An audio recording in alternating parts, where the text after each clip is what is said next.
এয়া আমি আহি উপস্থিত হৈছোঁ জুবিন গাৰ্গৰ ঘৰৰ সন্মুখত কাহিলীপাৰা বাসভৱনত।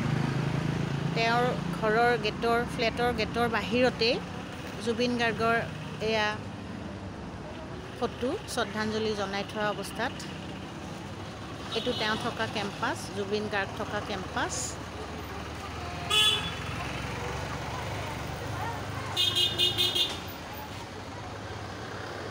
আৰু গেটৰ ইমূৰেও তেখেতক শ্ৰদ্ধাঞ্জলি জনোৱা অৱস্থাত ফটো অংকিত কৰা আছে। আজি প্ৰায় এমাহে হ'ব হ'ল, আজি ২৭ দিন।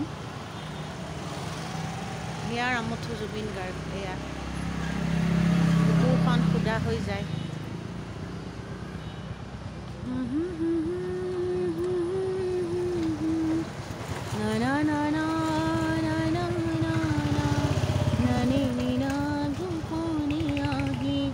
ৰ'দৰ কোনা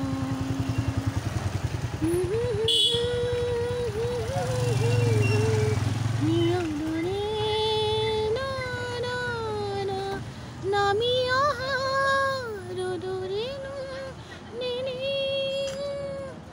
ধুমুহাৰ সতে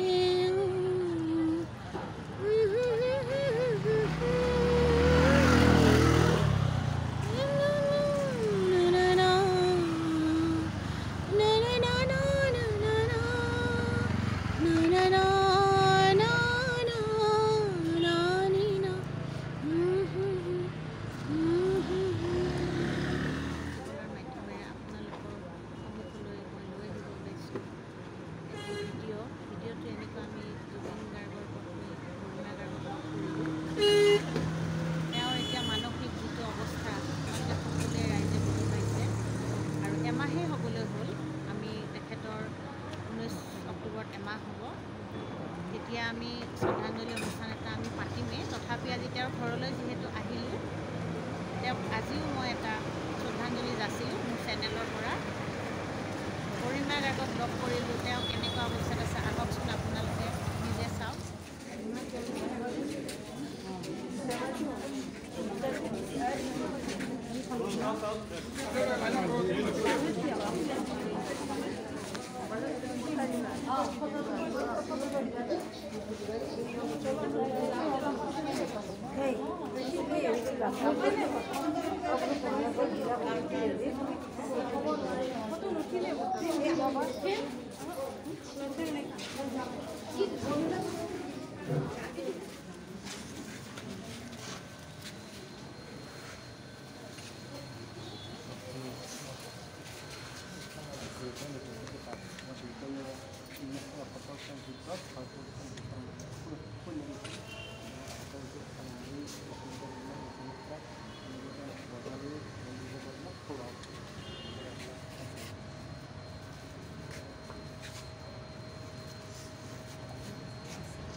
তোমাৰ ছবি ধৰা দিলা ভুৱনে আহি হিয়াৰ কোনত